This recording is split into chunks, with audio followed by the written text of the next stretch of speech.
안녕하세요, 달쌤이 필름입니다. 우리는 이제 새로운 단원에 들어왔어요.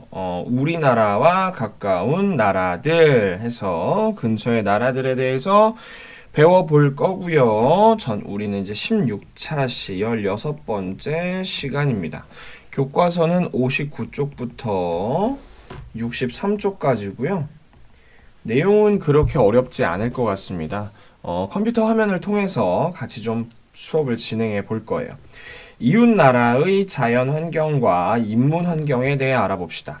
혹시 까먹은 친구들을 위해서 자연 환경과 인문 환경에 대해서 잠깐 설명을 드리자면, 자연 환경은 스스로 있는 거, 스스로 자자잖아요. 그렇죠? 스스로, 그죠? 스스로 있는 거, 강이나 산이나 뭐 이런 것들이고요. 인문 환경, 이는 이제 사람이 있죠. 사람이 만든 것들을 말하는 거예요. 쉽게 말해서 문화 같은 것도 인문 환경이 되겠죠.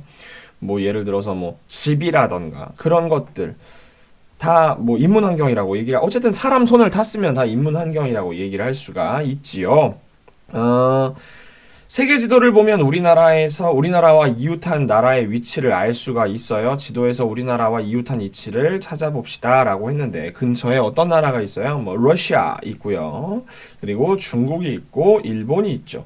근처의 나라들을 보면 뭐 솔직히 말하면 이 위에는 이제 뭐 그 노스코리아라고 얘기할 수 있지만 교과서에서 다루는 건 좀 부적합하다고 생각을 했나 봐요. 그래서 이 전체를 그냥 코리아라고 얘기를 하고요. 여기 이 나라 알죠? 이 나라는 몽골이죠. 몽골. 울란바토르를 수도로 가지고 있고 고비 사막에서 그 모래바람을 불러일으키는 몽골이고요. 근처 뭐 다른 나라들, 여기 뭐 인도 큰 나라도 있는데 근처에 붙어 있는 나라들만 한번 확인을 해보도록 할 거예요. 우리나라는 죄송합니다. 중국, 일본, 러시아와 국경을 마주하고 있어요. 뭐 마주하고 있는 나라는 없어요. 솔직히 우리나라는 섬이나 마찬가지야. 이렇게 있으니까, 그렇지? 왜냐면 국경을 마주하고 있으면 육로로 외국을 갈 수 있어야 되는데 우리나라는 지금 육로로 외국을 갈 수가 없죠. 뭐 섬이나 마찬가지죠, 그렇죠? 뭐 바다가 국경이라고 하면은 뭐 이 말도 맞죠.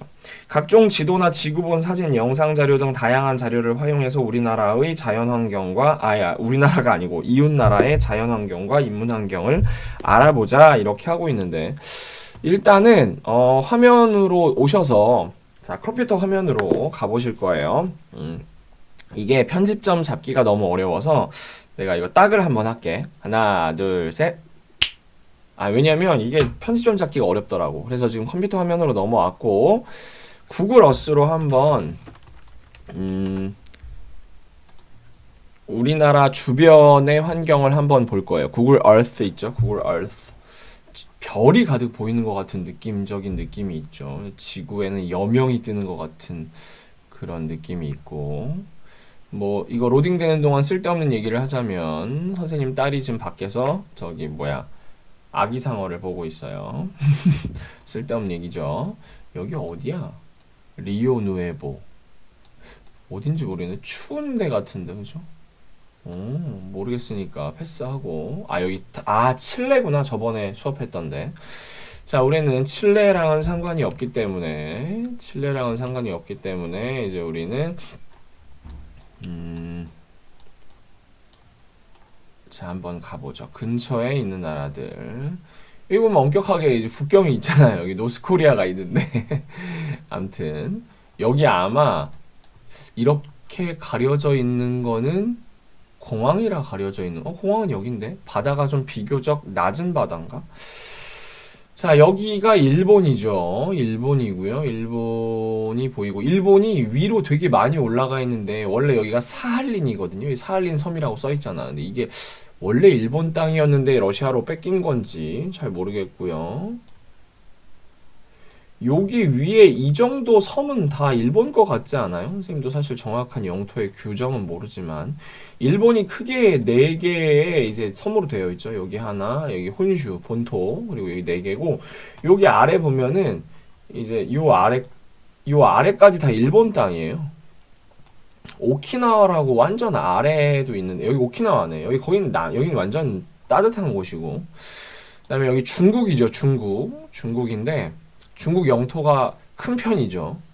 인구도 되게 많고요. 여기 이제 차이니즈 타이페이라고 하는 이제 대만, 이제 솔직히 좀 엄격하게 얘기하면 이 대만도 중국이에요. 중국인데 이 전쟁에서 졌어. 내전에서 져가지고 대만은 이제 민주주의 국가고 이제 중국은 공산주의 국가. 옛날에 이제 그 장개석, 장제스하고 이제 뭐 거기까지 가야 되는데 그리고 위에는 러시아죠. 러시아고 나라가 엄청 넓어요. 그리고 여기 보면은 산맥이 하나가 있는데 이게 산맥일 거예요. 이게 우랄 산맥이라고 이 기점으로 해서 동쪽은 동쪽 이쪽이구나. 동쪽은 러시아고 동쪽 러시아래다. 동쪽은 아시아고 서쪽은 이제 유럽이라고 하는데요. 참고로 지금은 베이징 동계 올림픽 중이에요. 선생님이 이거 촬영하는 동안에. 그래서 지금 중국하고 러시아에 대한 그런 이미지가 별로 좋지 않지만 교과서로 다시 돌아가겠습니다. 편집점을 잡아야 되기 때문에 짠을 한번 하죠. 짠! 교과서 보죠. 중국입니다. 차이나죠. 우리나라의 서쪽에 있는 중국은 영토가 넓고 지역마다 다양한 지형과 기후가 나타난다. 왜냐면 워낙 넓으니까 그렇겠죠. 서쪽에서 동쪽으로 갈수록 지형이 낮아지며 동부 지역 바닷가에 항구와 대도시가 있다. 동부 지역 바닷가 이쪽이죠, 이쪽. 대표적인 뭐 상하이 이런 데가 있고요.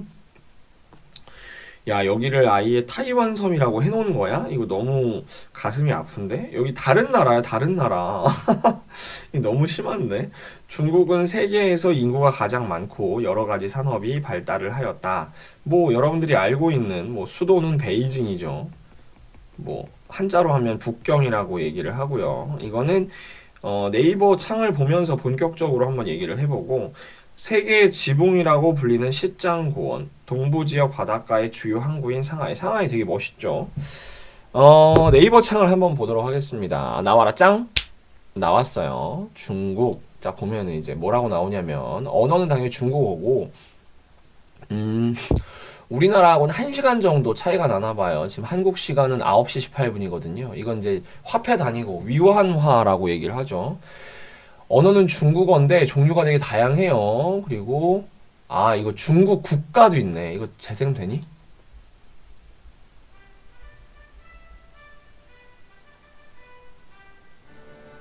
뭐 이렇게 중국 국가가 나오고 있고요. 면적은 뭐 세계 4위, 러시아가 1위겠죠? 인구가 2022년 통계인데 14억이라고 나와 있는데 이거는 뭐 중국 인구는 정확히 파악하기 어렵다는 그런 얘기도 있어요. GDP는 세계 2위. GDP가 뭐냐면 국내 총생산이에요. 1위, 그러니까 뭐랄까 한 명이 생산하는 게 아니고 근데 인구가 많다 보니까 총생산이 많을 수밖에 없지 않겠어요? 근데 세계 2위라는 건 되게 놀랄만한 일이네요, 그렇죠? 기후 같은 경우에는 최남단 열대에서 서부의 건조 기후까지 굉장히 다양하게 있다. 중국의 기후와 식생이 있는데 여기 딱 보면은 이제 사진을 보면 중국의 기후 보면은 이 상대적으로 동쪽이 좀 살기가 편해요. 그리고 이 아래쪽은 좀 무덥겠지, 그치? 그러면서 250mm 이하 여기 이제 그 고원 쪽은 되게 살기가 좀 어려운 편이고요. 그렇습니다. 그리고 중국의 북동부 말단인 하얼빈의 동부 한랭 기온, 그러니까 여기 위쪽, 여긴 추워요. 이쪽은 상대적으로 추운 편이고요. 그렇다고 하네요. 그리고 1인당 GDP 같은 경우에는 당연히 그렇게 높은 편은 아니, 세계 49위 정도고, 역사는 뭐, 청나라가 망한 다음에 이제 중국이 나왔죠. 청나라가 망한 다음에 중국이 나온 거고, 여기는 뭐 계속 봤던 내용이고, 경제 성장률은 2.3%, 세계 15위, 국민 총소득은 세계 1위. 와, 대단하구나. 중국이 진짜 어마어마한 국가였어요. 그렇군요. 이제 그 구글어스에서 중국을 좀 보면은 기후나 이런 걸 좀 알 수가 있는데 여러분들 딱 보면 이 위쪽은 좀 추워요. 그리고 여기 보면은 건조 기후로 딱 보이죠. 그쵸? 여기 건조 티벳 있는 쪽에. 그리고 여긴 막 딱 봐도 그 뭐야 만년설이 가득하잖아요. 여기 보면 이제 특히 그 안나푸르나 지역에 그 여기가 그거잖아. 뭐야 그 가장 높은 에베레스트산 있는 지역도 중국 접견 지역이에요. 그렇기 때문에 여기는 이제 엄청 추울 수밖에 없어요. 해발 고도가 8,000m에 육박하기 때문에. 근데 상대적으로 이쪽 동쪽 같은 경우에는 좀 평야가 많이 있죠. 그래서 뭐 잠깐 보여주자면 상하이가 어마어마하거든. 상하이 검색해 볼게요. 상하이 상하이가 진짜 엄청납니다. 상하이를 보면 이제 딱 이게 밤에를 봐야 되는데 상하이가 도시가 진짜 크거든. 딱 봐도 중국 도시 상하이가 엄청 이제 발달해 있다는 걸 알 수가 있죠, 그쵸? 상하이는 거의 세계적인 항구 도시라고 생각을 하시면 될 것 같습니다.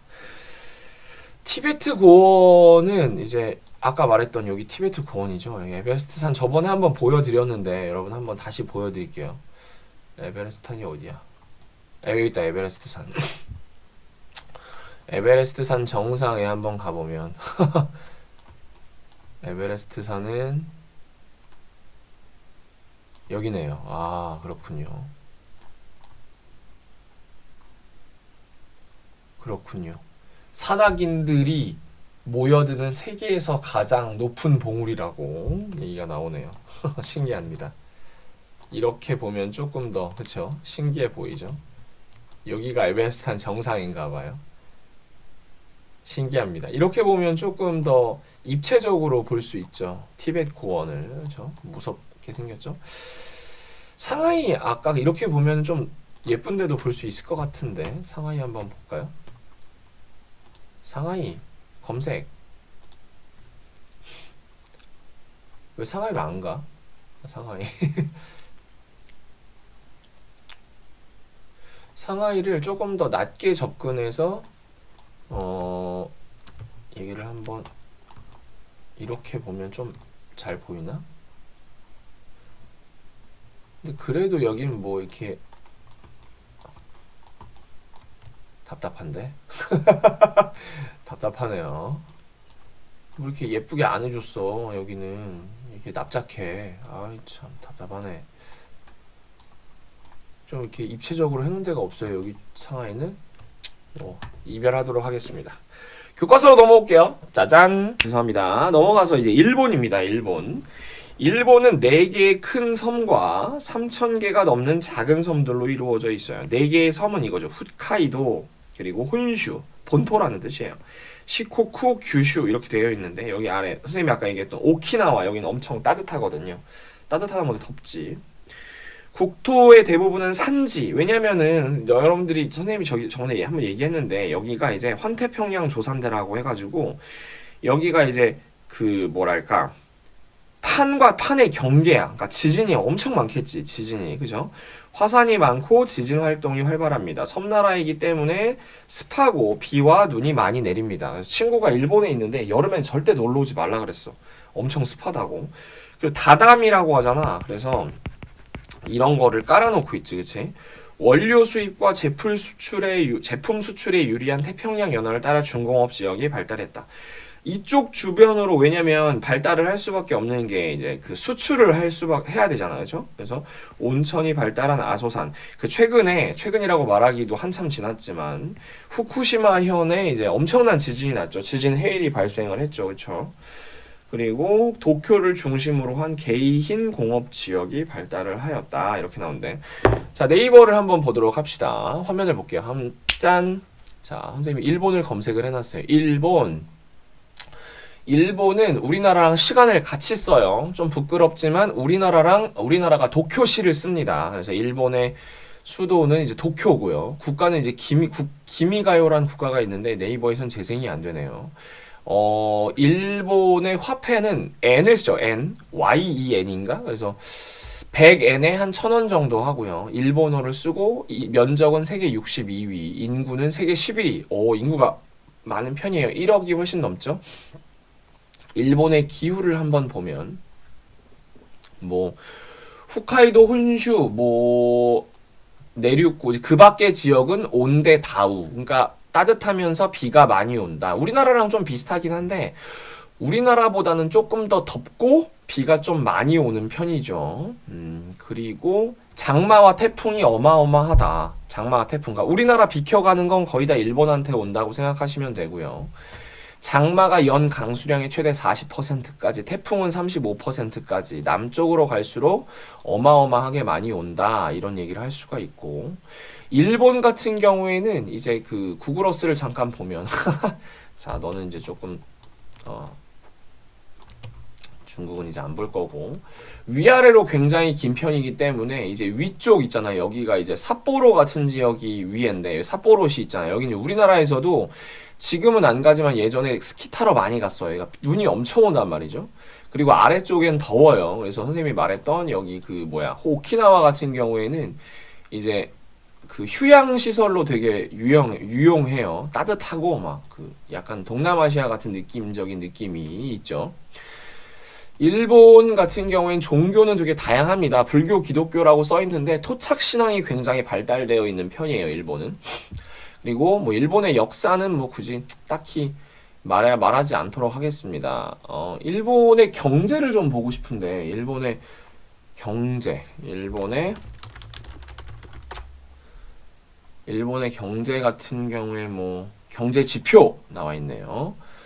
경제 성장률이 해마다 떨어지고 있어요. 0.65% 그리고 물가 상승률도 좀 낮은 편이죠. 일본 같은 경우에는 한 30년 정도 굉장히 안 좋았어요.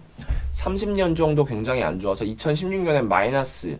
실업률도 뭐 우리나라도 지금 좀 좋지 않은 편이긴 하지만 경제 전망은 2020년 GDP 성장률이 마이너스 6.8%. 그러니까 일본이 최근에는 좋지 않은 편이에요. 30년 동안 그런 뭐라 그럴까 최저임금이 비슷할 정도 이자율이 마이너스 굉장히 좋지 않은 상황이긴 하죠. 일본 GDP나 이런 거 랭킹을 좀 봤으면 좋겠는데 랭킹은 구체적으로 나와 있진 않지만 굉장히 그래도 높은 편이에요. 일본 아직까지는 우리나라에 비해서는 전체적인 규모는 잘 사는 나라가 맞죠. 미야자키 하야오가 유명한 사람 여러분 알죠? 미야자키 하야오는 당연히 그 애니메이션에서 굉장히 유명한 사람이고 도쿠가와 이에야스는 여러분들이 5학년 때 역사를 배웠으면 알만한 사람인데 그 임진왜란을 일으켰던 도요토미 히데요시의 뒤에 후대 사람입니다. 그래서 도요토미 히데요시가 죽고 나서 정권을 잡았던 사람이 도쿠가와 이에야스. 가와바타 야스나이는 되게 유명한 이제 소설가고 노벨상을 탔던 사람이고요. 다른 내용은 딱히 안 나왔네요. 좀 그거는 좀 나와 있으면 좋으련만. 일본의 인구는 나와 있구나. 인구나 면적 정도는 나와 있지만 그런 것들은 안 나와 있네. 일본 좀 여기 나무위키에서 보면 조금 더 나와 있을라나요?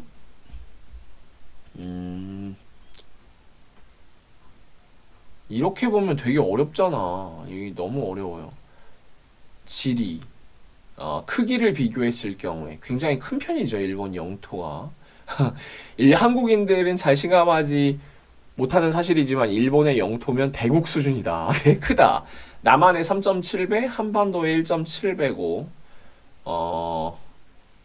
일본의 이제 그 뭐랄까 바다 영토는 되게 큰 네, 주장하는이구나. 일본이 주장하는 좀 다를 수 있겠네요. 지진 뭐 많이 나고요. 기후 얘기했지만 산지가 많은 편이잖아요. 그죠? 아무튼 그렇고요. 인구는 야마토 민족이라고. 하지만 우리나라 사람들도 많이 가 있어요. 뭐 화교가 이제 중국 사람인데 꽤 많이 되고 상당히 많은 수치라고 얘기를 하고 출산율 되게 줄어들고 있고 초고령 사회다. 보건, 언어, 뭐 종교, 교통 이런 거 말고 도쿄 인구가 많은 편이다. 이거 되게 나무위키가 생각보다 되게 많은 정보를 가지고 있어요. 여러분들도 한번 보시려면 아까 중국은 안 봤는데 부패, 언론 자유지수, 민주주의 지수 뭐 일본 경제 나 보고 싶었는데 이런 거 인구는 11위, GDP가 세계 3위. 오호, 상당하네요. 그리고 경제 규모 세계 4위. 굉장히 큰 편이죠. 1인당 GDP가 42,000불 정도고 무역 규모 세계 4위. 순 대외 자산. 얘가 일본이 해외 외화를 되게 많이 가지고 있어요. 그래서 1위. 근데 문제는 부채. 빚이 되게 많아. 세계 1위야. 빚이 되게 세계 1위고. 웃으면 안 되는데. 최저임금이 굉장히 적다. 이게 930엔이면 우리나라랑 비슷한 수준이거든. 우리나라보다 되게 잘 사는 나라임에도 불구하고 아무튼 그렇습니다. 일본 그 아까 얘기했지만 산지가 많은 편이다. 일본에서 유명한 산이 뭐예요? 그 후지산이죠, 후지산. 여기가 동경이죠. 동경을 가보면 아 얘는 야 뭐야 얘네는 일본은 야 치사 빵꾸네. 이거 되게 유명한 공원인데 그죠? 얘네는 3D로 다 이렇게 해줬어. 여기 되게 유명한 타워가 멋있는 타워가 하나 있네. 이게 도쿄 타워인가? 뭐 아무튼 너 한번 볼까요? 뭐를 이제 3D로 해줬는지 한번 구경을 좀 해봅시다. 이게 되게 높은 타워들도 많이 있죠. 도쿄는 역시 도쿄다. 도쿄 타워 있어. 도쿄 타워. 도쿄 타워에 구경 한번 가봅시다. 도쿄 타워가 약간 랜드마크이긴 하거든. 아 이렇게 가면 안 되고 어떻게 가야 절로 갈 수 있어? 슝. 이게 도쿄 타워인가 보다. 야 뭐 약간 에펠탑이랑 닮지 않았어요? 살짝? 에펠탑이랑 살짝 닮은 느낌이 있는데 이게 도쿄 타워인가 봐요. 도쿄 타워 옆에 공원이 좀 되게 유명한 공원이 있어요. 공원 선생님도 안 가봤습니다. 그렇군요. 다시 교과서로 넘어와 보도록 하겠습니다. 짠. 자 마지막 러시아입니다. 세계에서 가장 영토가 넓은 나라이며 위도가 높아서 냉대기후가 나타난다. 한대기후까지 나타나죠. 동부는 고원과 산악지대. 그러니까 이제 우랄 산맥으로 기점으로 여기 이제 시베리아란 말이지. 그리고 서부는 평원이 넓게 나타납니다. 인구의 대부분이 서남부 지역이면 이쪽이란 말이야. 모스크바 이쪽에 집중해 있습니다. 풍부한 천연 자원을 바탕으로 이제 산업이 발달해 있고, 우랄 산맥의 기점으로 이렇게 이렇게 왠지 이거 유럽 아시아라는 뜻의 키릴 문자인 것 같긴 하네요. 그렇죠? 우리나라에서 이제 블라디보스토크를 이제 기점으로 해서 여기부터 이제 시베리아 횡단 열차가 있죠. 모스크바까지 일주일이면 간다고 하는데 세계 여러 나라에 수출하는 천연가스가 있고 겨울 추위로 유명한 오이메아콘이라고 있네요. 일단 러시아도 한번 네이버로 한번 보도록 하겠습니다. 한번 나타나 보세요. 짠! 러시아 보면은 화폐 단위는 루블입니다. 루블. 모스크바시가 3시인데 선생님은 지금 9시 33분이거든. 어마어마하네요. 러시아하고 면적은 세계 1위, 인구는 세계 9위, GDP 총 생산량은 세계 10위입니다. 인구나 면적에 비해서는 그렇게 높지 않고 엄청 그죠? 춥겠죠. 선생님이 참고로 그 러시아를 한 달 동안 러시아에서 살아본 적이 있어요. 상트페테르부르크라고. 러시아 수도는 모스크바고 러시아 국가를 한번 들어볼까요?